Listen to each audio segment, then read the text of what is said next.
Well, he's completely different now. It is totally different, reprogrammed, all new microphone.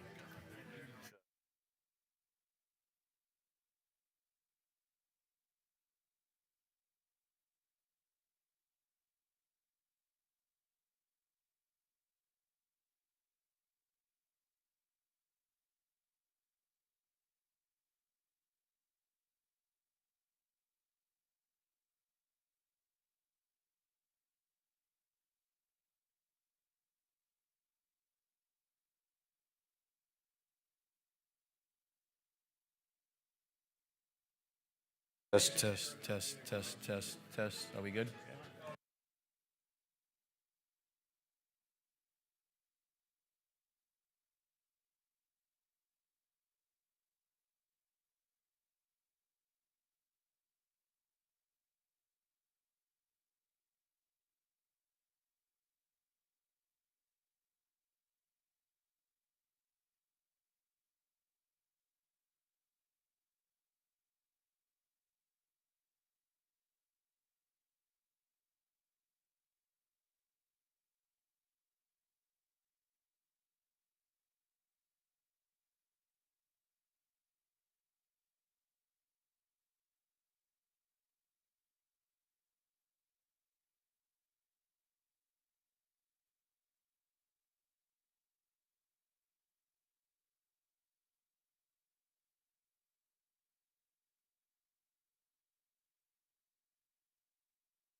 The men are supposed to be in the gym. The men are headed to the gym. The ladies are in here, and Theo is running for his life. And I'm inclined to join him. So,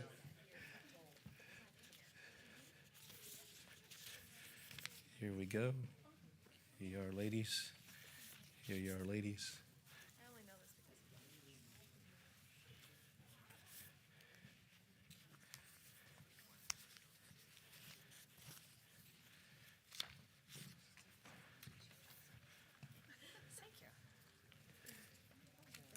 Got an extra one right over there. Here, I can hand you one, either way. And I'll put the rest right here. Cindy, if you could just hand them to people as they, actually, I need one. It'd be helpful if I had one. Okay. All right, so several years ago, before we started this class, my wife and I, we were at a marriage conference at our church in Florida. And the church in Florida it was actually the Joneses, Dr. Bob and his wife Bennett, that were in for the conference. And they did a session where he spoke to the ladies and she spoke to the men. And we listened to that session. We thought, hey, this is a great idea. Let's give it a try. And this morning we're driving in, and my wife's like, I'm really kind of nervous speaking to the guys. And like, yeah, I understand. I said, I'm kind of nervous speaking to the ladies too, because, how am I going to tell them to be good wives, right? It's not like I'm a wife. And we're both looking at each other like, why did we do this? And then we said, we were keeping up with the Joneses, quite literally.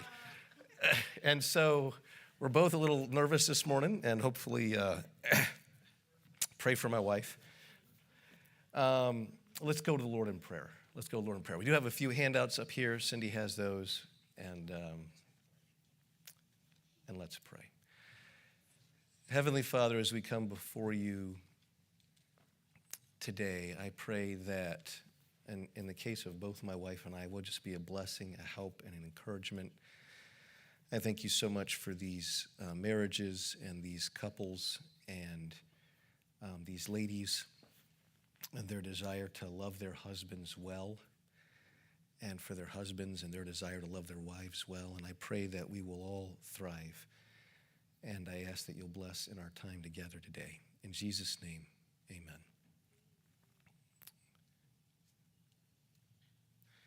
So, I'm just going to start with a couple of verses, and a large part of this morning is for us to just simply share, hey, here's what, both personally and biblically, we think will be, like if my wife does this for me, I know it's a blessing to me. Now, your husband is a different man, and you may just want to ask him, hey, how can I be a blessing to you? And that could be just a very simple and straightforward thing. But here are a few principles from Scripture. The aged women likewise, that they be in behavior as becometh holiness, not false accusers, not given to much wine, teachers of good things, that they may teach the young women. So this morning you're all going to fit in the young women category. That they may teach the young women to be sober, to love their husbands, to love their children. You know, we would like to think that we naturally come out of the womb and you come out and you naturally know how to love your husbands, you naturally know how to love your children. But the fact is, when we come out of the womb, we know nothing. Like, we can't feed ourselves, we can't tie our own shoes, we can't change our own diapers. Like, we are born knowing nothing. And so everything in life is a learned behavior. And there's a lot you learned, obviously, growing up, observing your parents.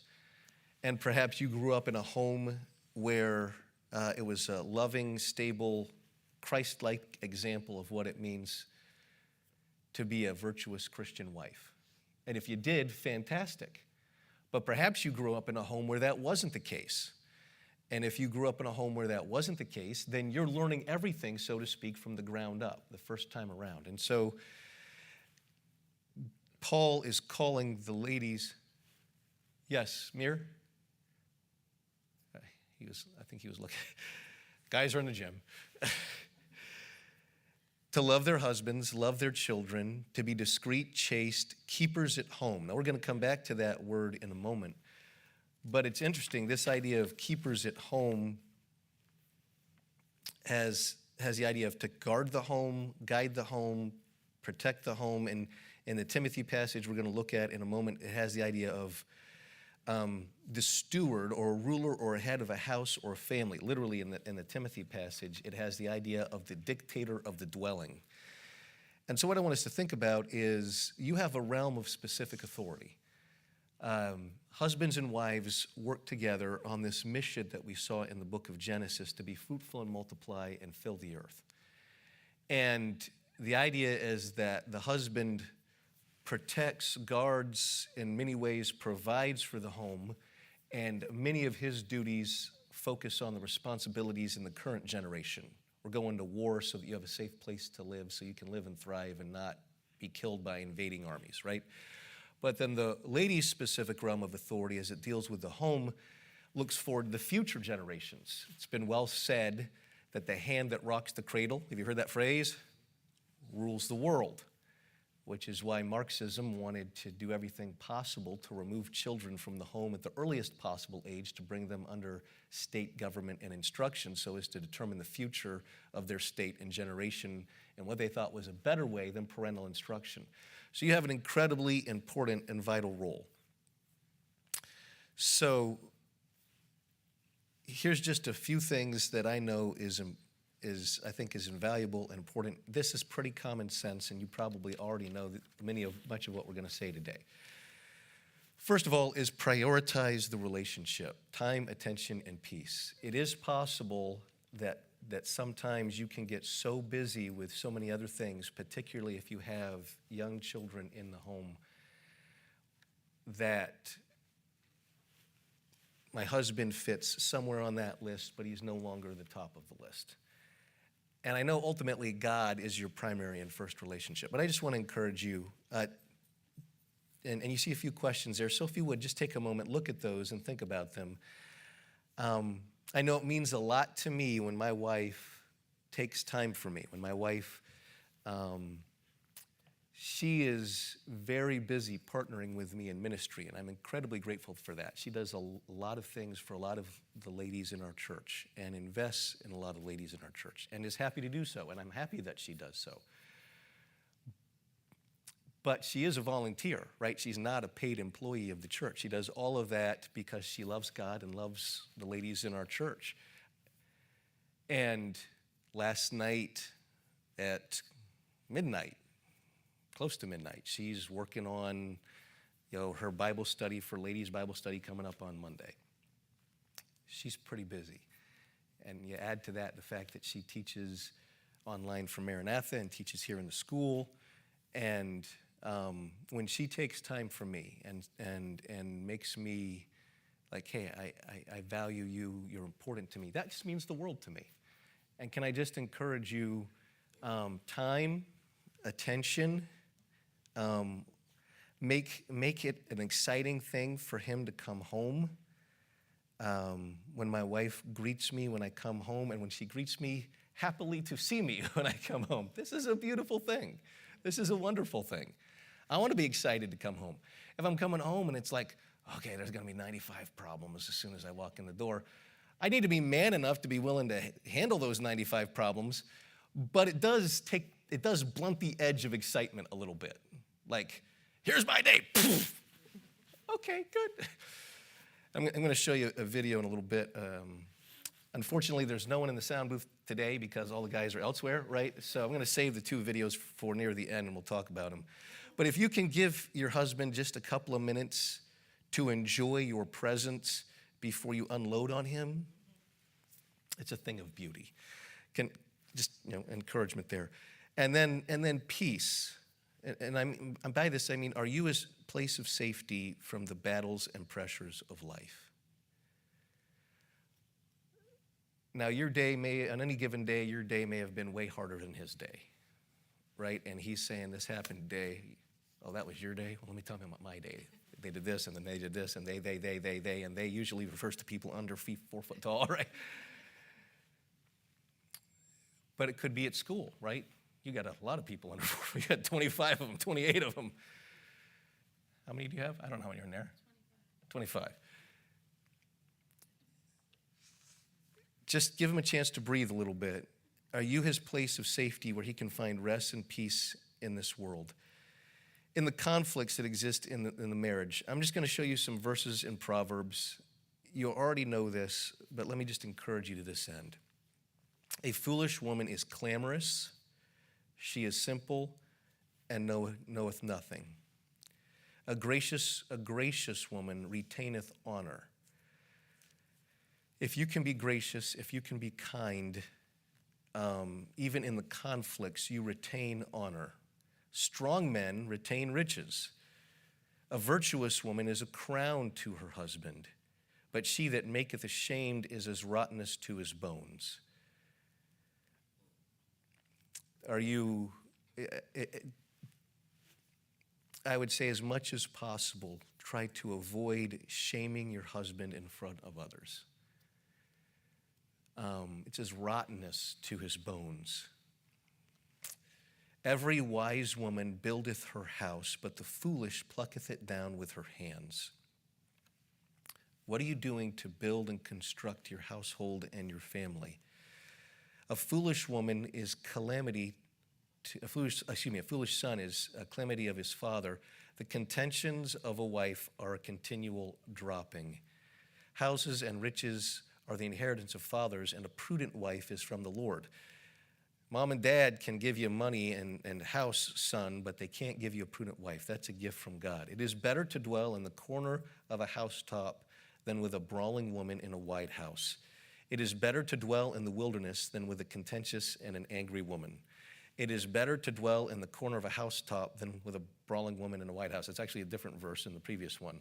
A continual dropping in a very rainy day and a contentious woman are alike. 7 things the world can't handle. For an odious woman when she is married. If it's at all possible to restrain your anger with your husband, that is a great thing. Now, is your husband going to sin against you at some point in your life? You can say it. Yes. In fact, since he's a human being, it's entirely possible he might sin against you every week. In fact, since he's a human being, it's entirely possible he might sin against you. The men are over in the gym. It's entirely possible that he might sin against you every day. But can I just encourage you? Look at all those verses in Proverbs. The wrath of man worketh not the righteousness of God. If with grace and kindness, vengeance is mine, I will repay, saith the Lord. If instead of trying to get revenge, you can express, hey, that really hurt me. What you just said or what you just did right there. Yeah, but that just makes me more vulnerable. And if he's upset or sinning against me, he could hurt me even more. That what you just said, what you just did, that makes it really hard for me to respect you. It makes it harder for me to see you with honor. If there are ways that you can respond without getting angry and you can pray through your response before you respond, that's going to mean a tremendous amount to your husband. It's going to influence his life in a way. You have a tremendous power to speak into his heart in a way that nobody else does on the planet. And we're going to look at that in just a moment. So let me encourage you, make the relationship a priority. Next, ease the burden of provision. And here's what I mean by that. Ease the burden of provision. Well, there were a few questions in your handout. Just look through those, pray through those. We'll come back to the structured time thing in a few minutes. What are some alternate responses that communicate need or reproof without anger? Ease the burden of provision. Look at this verse in 1 Timothy that I just have on the screen here. 1 Timothy 5:8. But if any man provide not for his own, especially those of his own house, he hath denied the faith and is worse than an infidel. Most men have innate in their hearts, I want to provide for my family. I want to make sure that they have food, clothing, and shelter. Like, if you think, okay, the role of my husband, not all of it, but a dominant portion of it is provision and protection.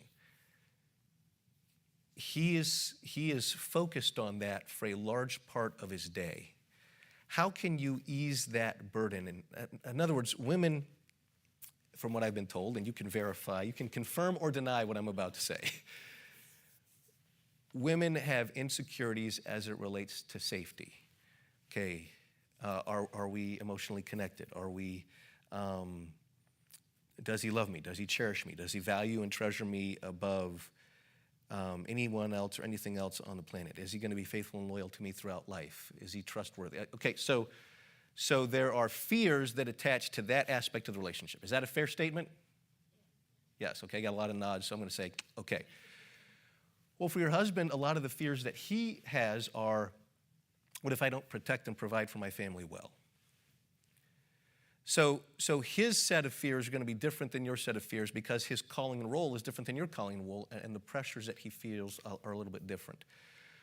So contentment. If there are things that need to be done around the house, or if there are things that need to be done or purchased or bought or whatever, he's probably has some sense of awareness of that.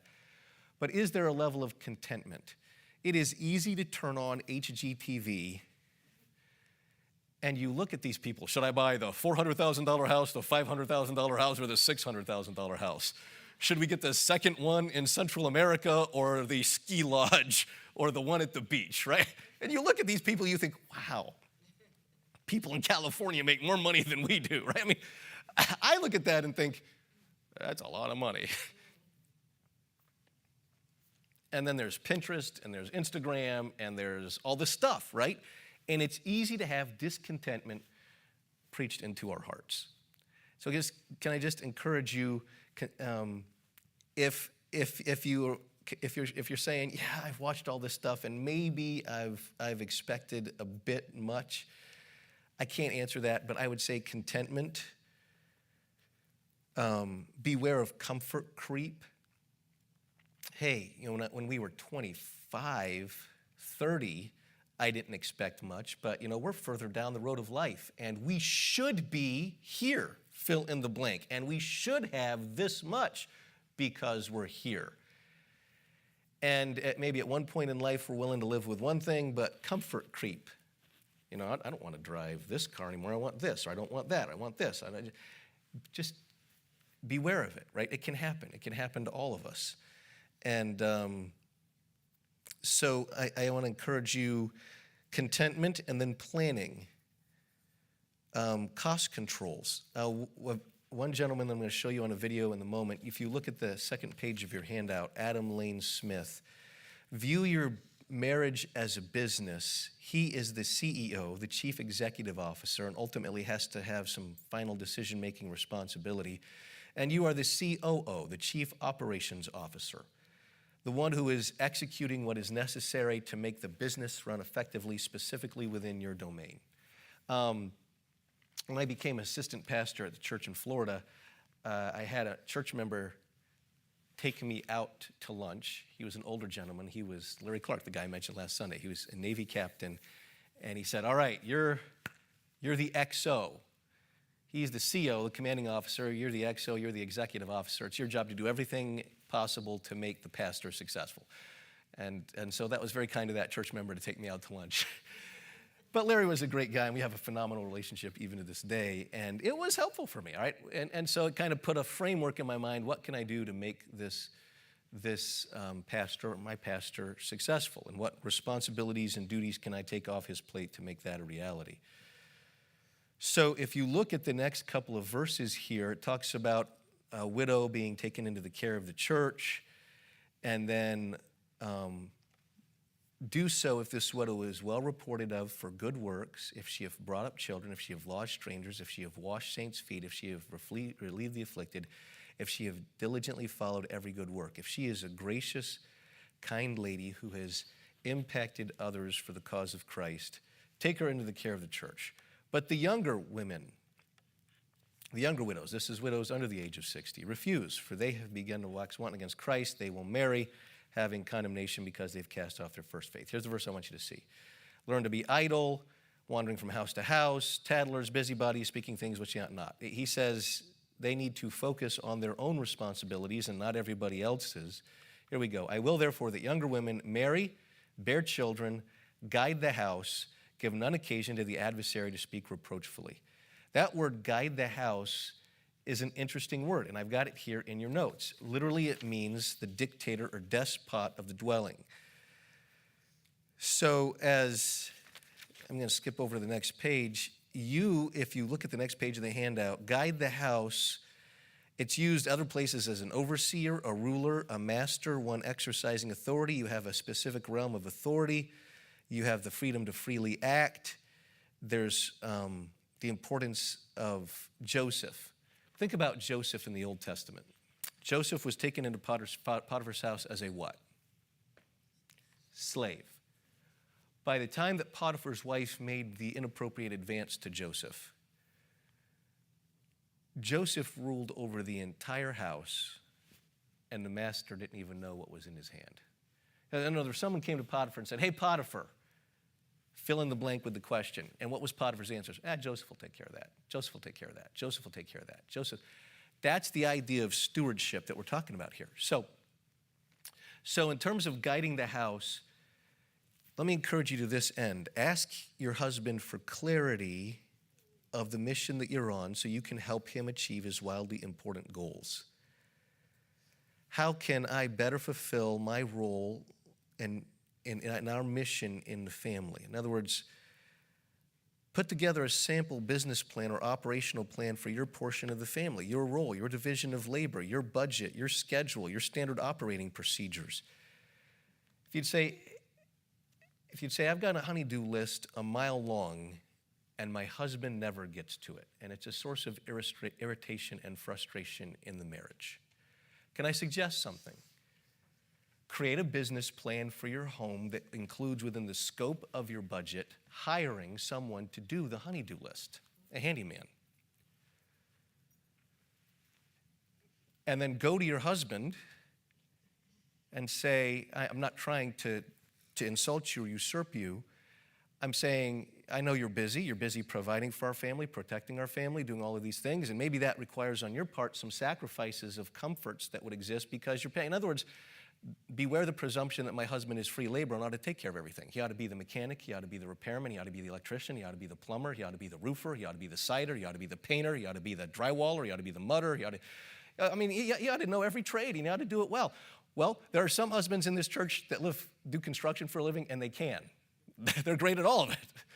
There are some husbands in this church that they don't do construction for a living, and maybe that's not their wheelhouse or skill set.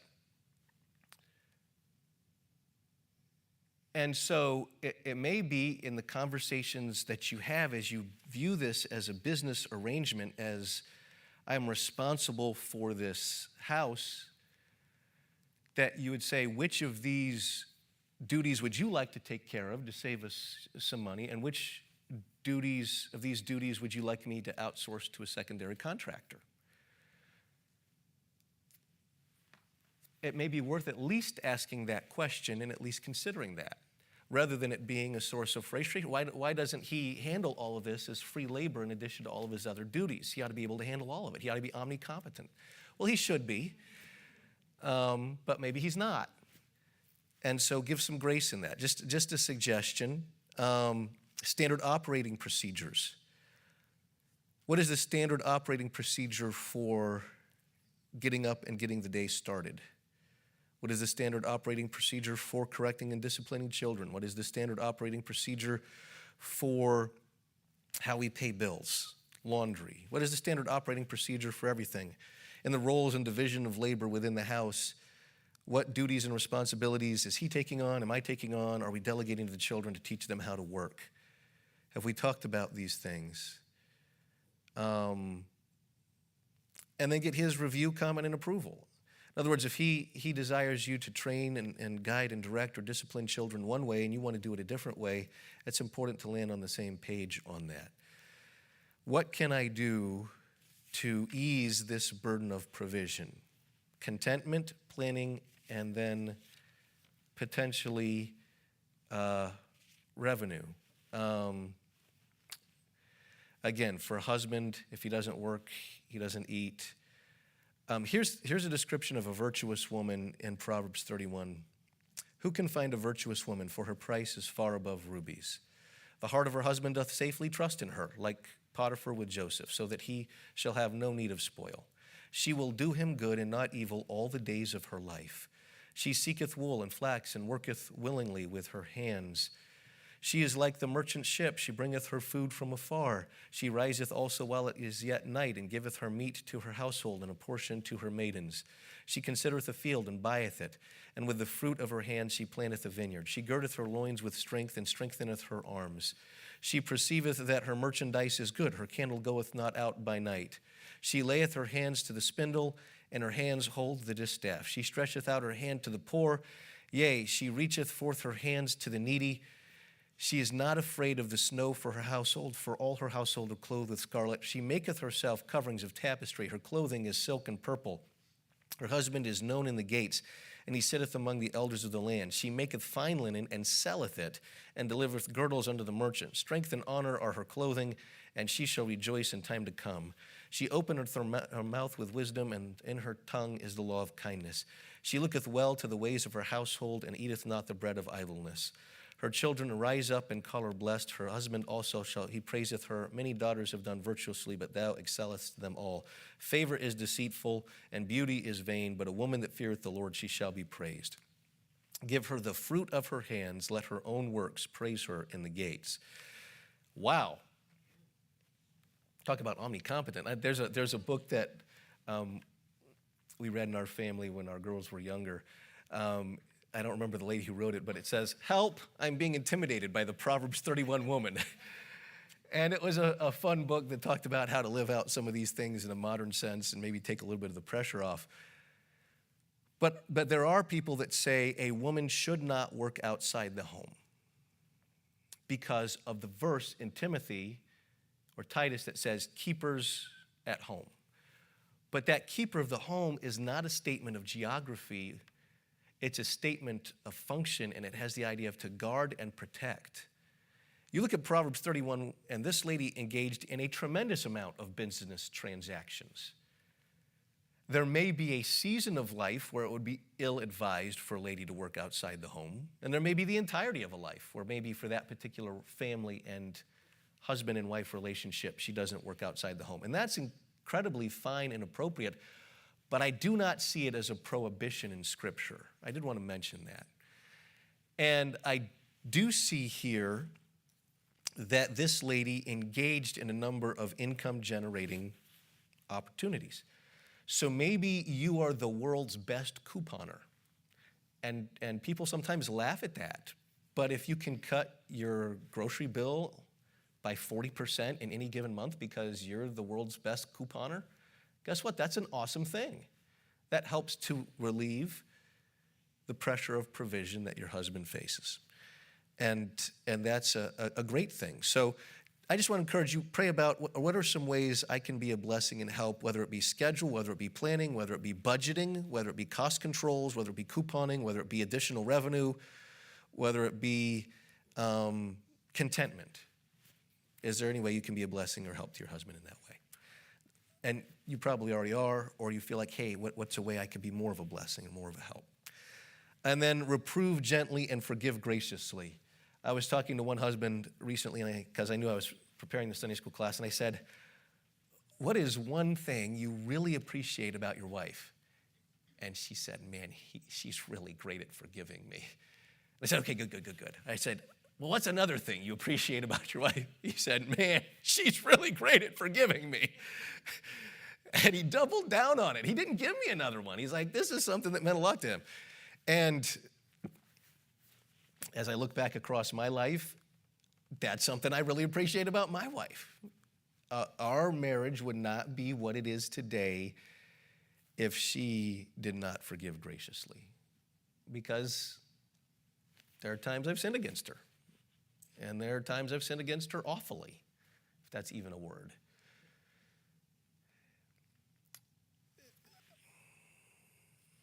I want you to think about this for a moment. A reproof entereth more into a wise man than 100 stripes into a fool.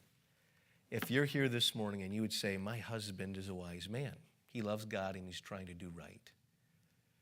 Your reproof will enter more into his heart than 100 swipes of the whip on the back of a fool. He will take it to heart. So reprove him gently. If you'd say this morning, my husband's not a wise man, he's a fool. He's stubborn, he's hard-hearted, he doesn't listen, he's this. Look at the verse again. A reproof enters more into the heart of a wise man than 100 stripes on the back of a fool. Yelling at him ain't going to change him. If he's wise, there's no need to crush him. If he's a fool, you aren't going to get his attention. You aren't going to win him over by yelling anyway. So either way, it ain't going to work. On one hand, you're crushing him. On the other hand, you're annoying him. He's putting his guard up.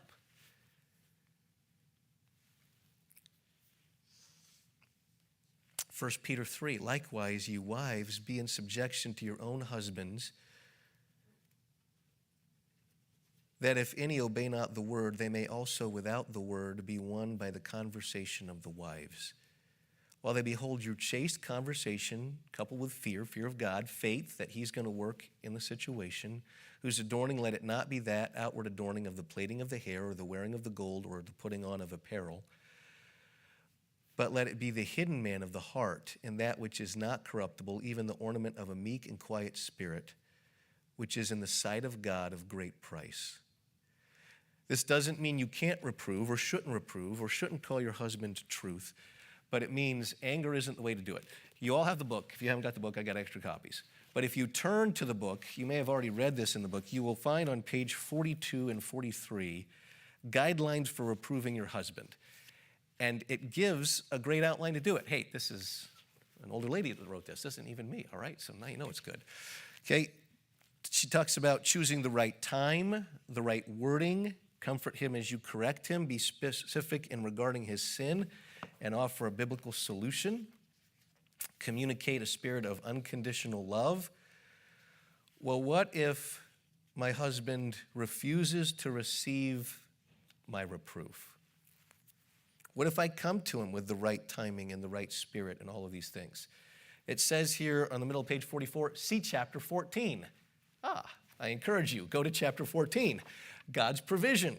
And even the end of chapter 13, specific why, no, I think it is chapter 14. Okay, so it talks about God's provision, and it gives resources, communicate biblically, overcome evil with good. And this is what we looked at in the men's book. What are some ways that I can show goodness to my husband? It lists 14 things. Pray for him daily, speak words of kindness gently and softly, surprise him with a sweet note or card in his lunch, serve him a special meal, give him an unexpected gift, fill up his car with gas, thank him for something good he has done, praise him for one of his good character qualities, be humble enough to confess your own sins and failures first, admit when you're wrong, in that sense, reaffirm your commitment to him, initiate a special time of lovemaking with him, spend time with him doing something he likes to do, take him for a walk, or ask him to go for a walk with you, obey God and let your husband see Christ in you and be amazed at your self-control and humility.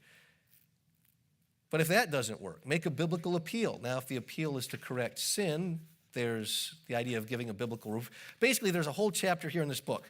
Why am I not going to go through this in detail? Because she probably did a lot better job than I would do. So read chapter 14.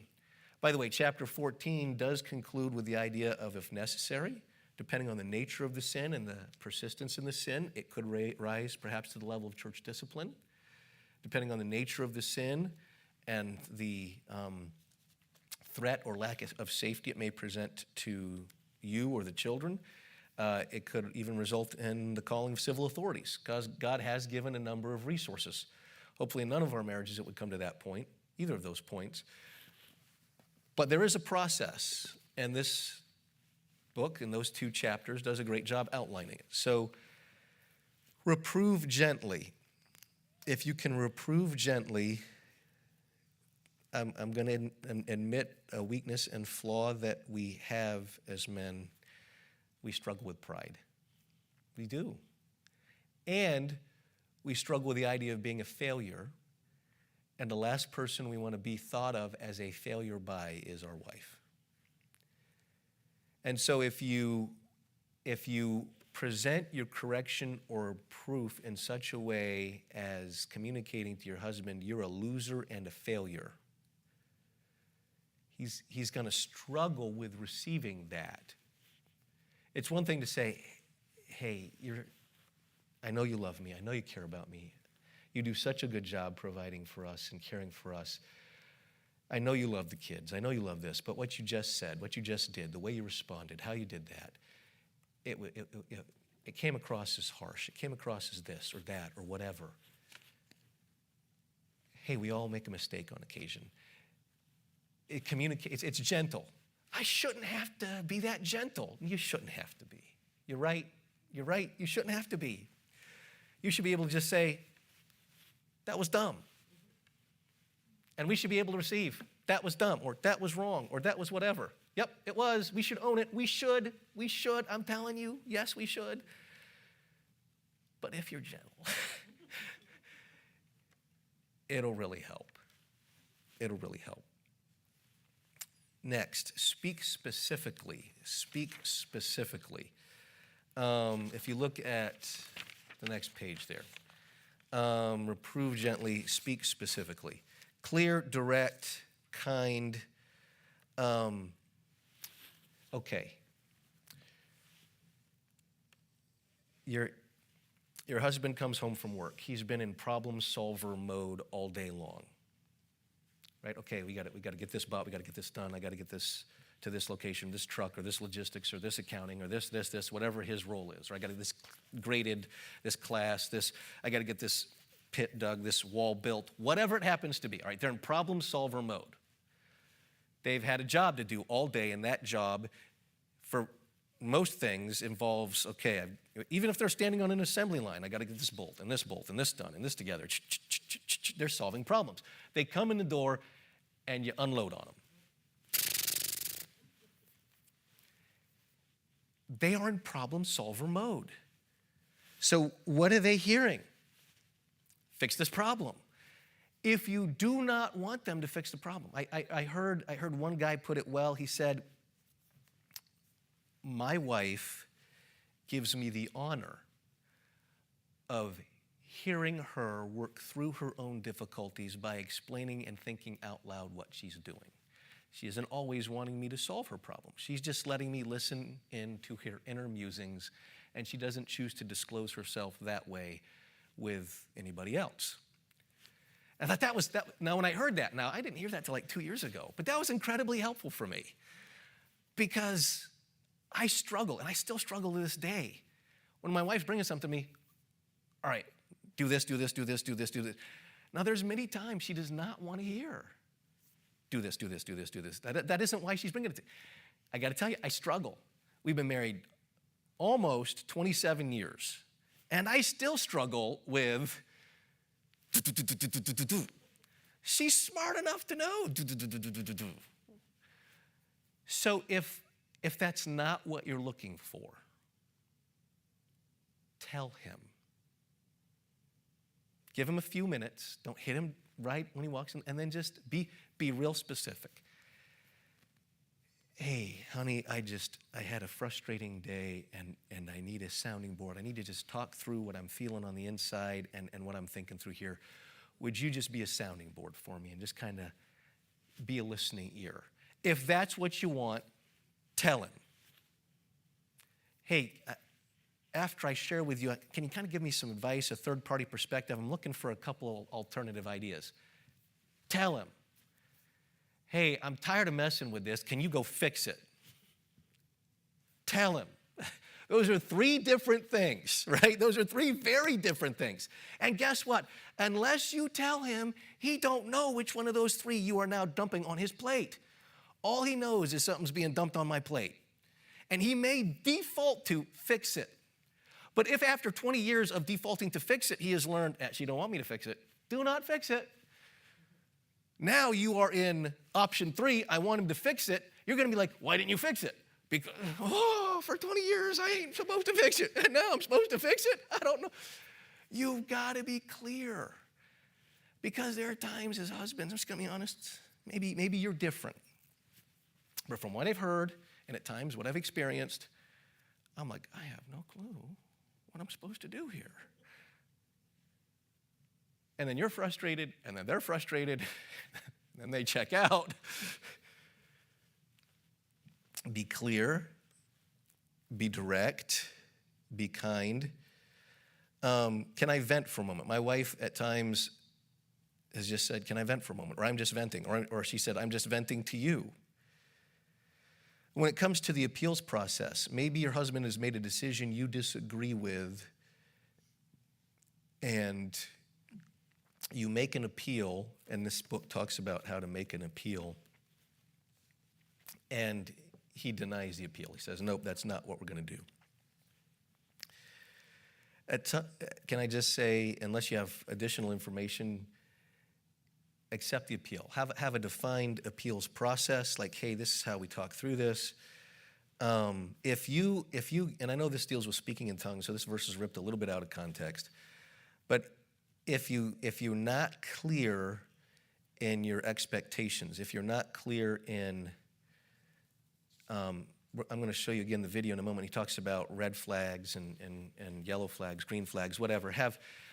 If there's something that's an emergency and it needs to be dealt with right away when he walks in the door, then just say, hey, we got 3 red flag issues, and they're this, this, and this. And, Junior is in the room awaiting your corrective hand, right? There may be things that have to be handled immediately. There may be things that don't have to be handled immediately. Maybe it's an issue with the car. We got a transmission issue. It's a red flag issue. It will not go in reverse. If it doesn't go in reverse, that's a red flag issue, right? By the way, we had a car for a while that we sold, and they knew I was honest about the sale. By the way, it would not go in reverse, and it was an old car, and it was like, okay, is it worth trying to replace this transmission, or is it better off just moving on? And we moved on. Thankfully, our driveway in Florida had a slope, so you could pull into the driveway, and you could put it in reverse and roll out of the neutral, roll out of the driveway, and go. You just had to remember in the parking lot, always pick a parking space you could pull through. So you had to be mindful of where you parked in parking blocks. But anyway, so that was a car I got to drive when it was in that condition. That's a red flag issue, right? But there are other things that aren't necessarily. And then finally, and then I'll show you a couple videos and we'll talk about them. Finally, Tell him you respect him and encourage him. Tell him you respect him and encourage him. It's like, Pastor, I know all this stuff. This is so simple. Another husband I was talking to recently was here in the church, was just exuding joy over how wonderful a cook his wife is. And it's like, oh, it's amazing. I get this, right? And he was just. And people joke about the idea of men are really simple, right?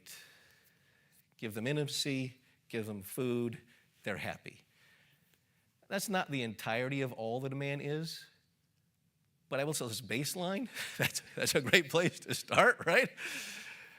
I think we are a little less complex sometimes, just to be transparent. But respect. And if you can just, I'm proud of you, I admire you, how you handle this, you're so wise, you did that so well. He craves your respect because it lets him know I'm winning. The arguments, the conversations, the debates, the struggles, it has to be a winnable game. If you have a 5-hour conversation about something you disagree about, and at the end of it, you're no better off than you were when you started. If that happens once, that's one thing. If that's the regular conflict resolution process in your marriage, it ceases to be a winnable game. At that point, what's the point? I'm investing time, effort, and energy, and we are not solving any problems here. Remember, his mind is, I'm going to solve this. I'm going to fix this. If the game ceases to be winnable, that is a bad thing.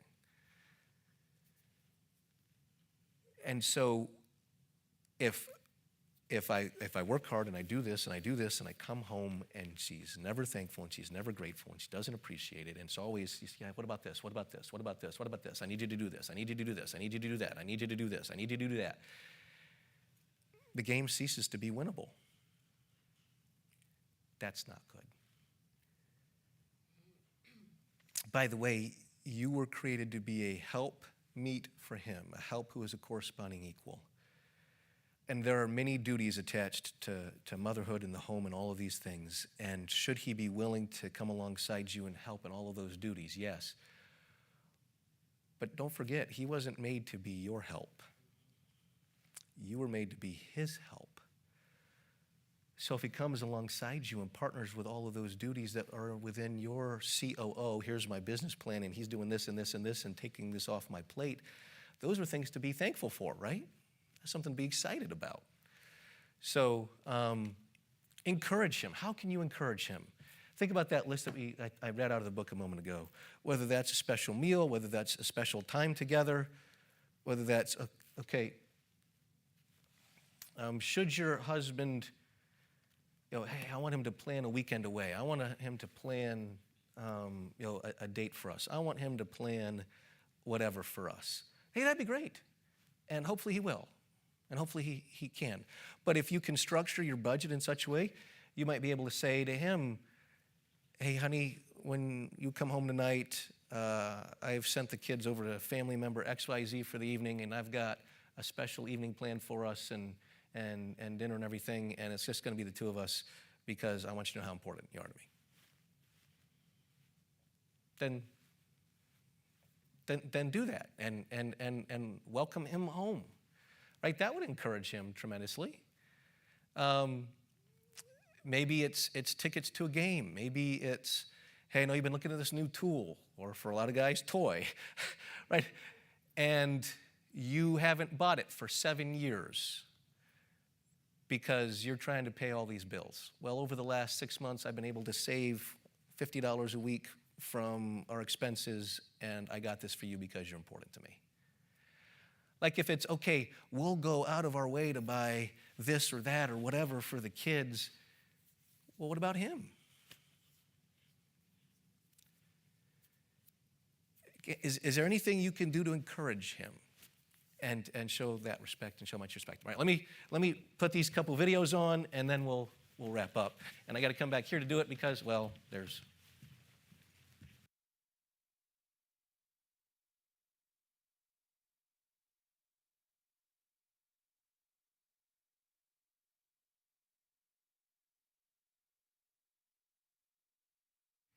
disclaimer, I am not fully endorsing this show just because I'm showing you a clip from it or every episode they've ever done, and these folk are Catholic, so keep all of that in perspective. But I do think that they make a couple good points, some good points here that I wanted to share with you, and felt that it had some worth and merit, or I wouldn't be sharing it with you. That's pretty straightforward, I guess. Okay.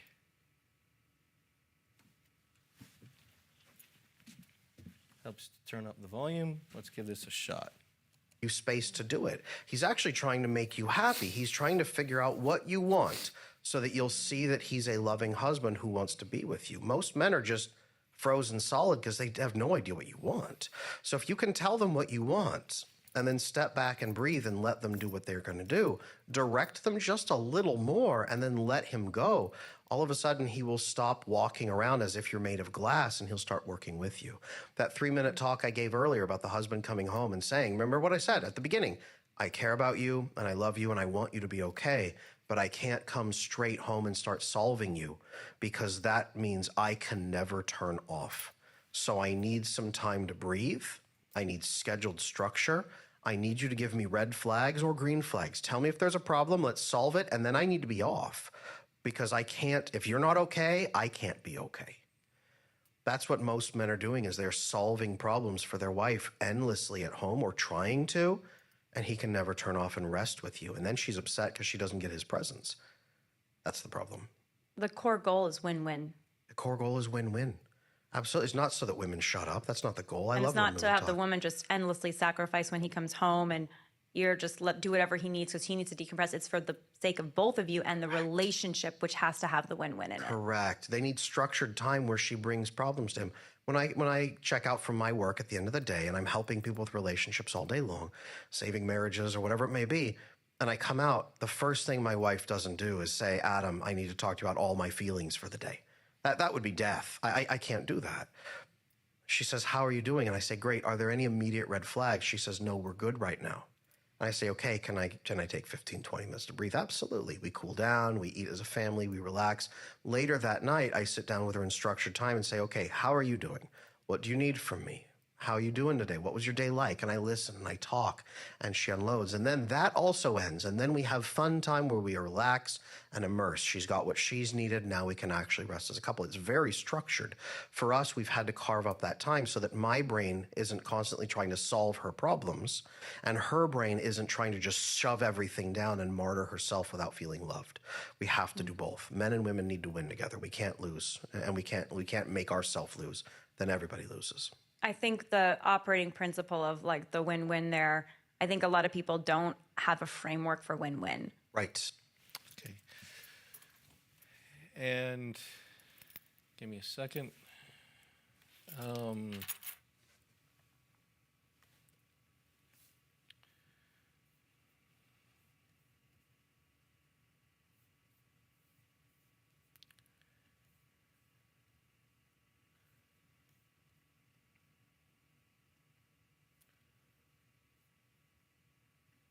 Lack of humility, lack of charity, lack of trust, lack of respect. I see a lot of that. Would you say that's the worst? Like if men's biggest issue is being able to like open up and connect and then maybe also like porn addiction, would you kind of say those are maybe two of the biggest issues for men? I think that the art of being a wife is something that has been largely lost for modern women in the West. Yes. I think that being a wife is an enormously unique vocation among everything else. It is incredible and very, very detailed in a skill set. And I think most modern women don't have the safety they need to be able to do it. They aren't raised with fathers that provide safety. They go out into the world hoping a stranger will make them feel safe. They don't even know how to be safe. I think men try to provide safety and then women don't receive it very well. Then they get angry and bitter at him for not making her feel safe because her attachment issues are out of control and she'll never feel relaxed enough. And then she's mad at him that she feels anxious. I think that a lot of women want to turn their husband into their therapist and their best friend and their father and replace everything else in their life with one man. And then they get angry at him for going to work because he's not right there to take care of her feelings. I think that women don't know how to appreciate a man anymore. And I think all of that is wrapped up in the problem. I agree. And I think this is an area, even myself, as a wife, I'm like, how do I be a good wife? You know, my mother, I saw her heroically doing many things, so I can model certain things from my mother. But there's a lot of pieces still that I've had to learn, or I'm learning actively, right? But again, I think a lot of the advice out there about like how to be with a man, it's very superficial. And it's basically how to appease a man or how to please a man, as opposed to how to build with a man. How to give him dopamine and not give him cortisol. Yes. Those are the two things I hear a lot. Yes, exactly. I remember even as a girl, my mother was on her own kick of like, how do I be a good wife to my father, her husband. And she read this book, and I read it as a teenage girl, called Fascinating Womanhood. And it's all about dopamine hits and lowering the cortisol of the man. Yep. Like everything from like taking off his shoes when he walks in the door and gosh, all yeah. of this, like, but nothing in there, and about being virtuous and pretty, you know, but nothing in there was about building with your man Sure. and creating an empire. Right. And creating new souls, you know, like children that you now have to raise Correct. to be saints, right? Like that wasn't it. It was very, in that sense, superficial. So I guess for women and this art of being a wife and the common mistakes that women may make, what would you say are the common mistakes that women make You know the biggest one? in wifedom? The very biggest one? Yes. And I face this challenge every time I work with a couple. I tell women, you want to hear I love you. He needs to hear I respect you. Those are two different things. Men don't biochemically respond the same to I love you as they do to I respect you. When a man says I love you to his wife, she gets a cascade of oxytocin, that bonding hormone that says I belong, I'm accepted, I'm loved, I'm cared for. She flips into a sympathetic nervous system state and starts flooding with serotonin, fulfillment, contentment. I belong here and it's good. Some dopamine, absolutely. She floods with GABA, which suppresses her cortisol, so a huge stress relief all at once. It's this amazing cascade that goes through her, and she assumes that her husband feels the same when she says, I love you. But men are aware that women can love a yappy little purse dog that they have no respect for. Men are aware that women love children. Men are aware that women love stupid creatures. Men are aware that women can love something they still pity.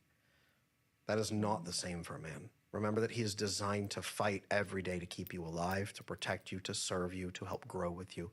His job is to stand guard between you and every danger on the planet. Love like that is not what his system is designed to value. We know that when a woman walks up to her husband and puts her hands on his shoulder right here on his chest and looks up at him and says, I respect you, we know that his system floods with testosterone, a surge of it, and he has an overwhelming protective instinct that grows through To him. physically say those words. Physically, to hear, yes. So a woman should say, you think a woman should say that to her husband every day? I think it is I mandatory respect you. that she needs to be saying it. Wow. And when I tell women this, I get the same reaction. Do I have to say that word? Do I have to, I mean, I show it. Do you think that's the feminism cancer? What is that? Why is that? What's so bad with respecting your husband? Like, It puts her into a position of subservience in her eyes, that he now has power over her. that because he's somehow better than she is. she looks up to him, and that makes him better. Now it makes her vulnerable. And if he turns on her and uses that against her, she's helpless. She's been conditioned from 4 generations of women where men have died, checked out, been murdered, died in war, broke mentally, abandoned, did all these things. And all these women said, men will ruin you in one way or another. So stick to your career, protect yourself, don't let him get a leg up on you, don't stay at home, have your own money, keep a secret bank account. All these messages from generations. Yes, the feminism is there too, but honestly, it's just raw survival and trauma with Just feminism brokenness. on top. Yeah. Women are conditioned to be afraid of trusting a man anymore. To your point of what you're saying, because of all of that trauma or betrayal or woundedness or brokenness, they're legit things. Yes. So it's not like she's inventing that. No, she's not. She's not wrong for how she's feeling, but I will say this. If you can't say, I respect you to a man, then you can't love him correctly the way a man needs. And if you can't say, I respect you to a man, and that's off the table, you will only date men you don't respect. This is why women put up with non-respectful men, men they cannot respect at all, because they say, oh, I'm never going to respect anyone, so why bother? This is what makes women settle for men that they cannot respect, because they can't say, I respect you to a good man. So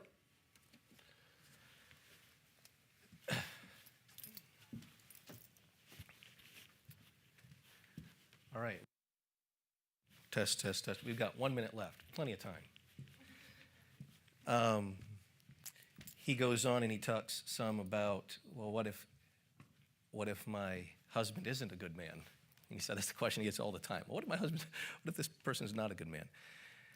And the point that I take away from what he's saying is, if there's a baseline of respect and there's a baseline of here are the ways in which he is honorable or worthy of respect that I can demonstrate, then you can express in the reproof process that we already talked about in this book, or she talks about in this book.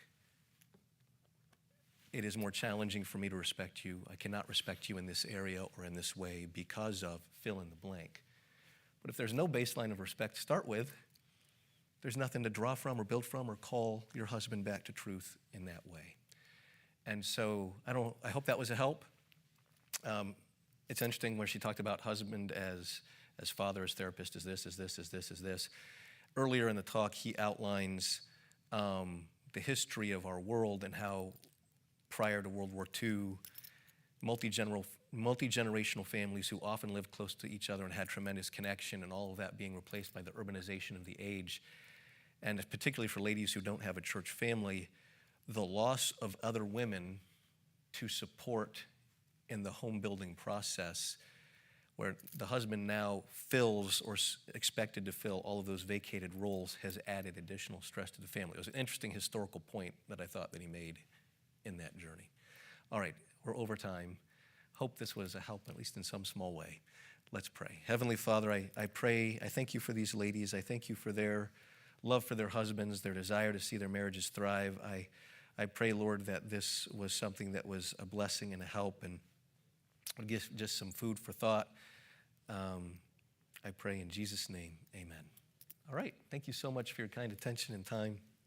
Have an awesome 14 minutes.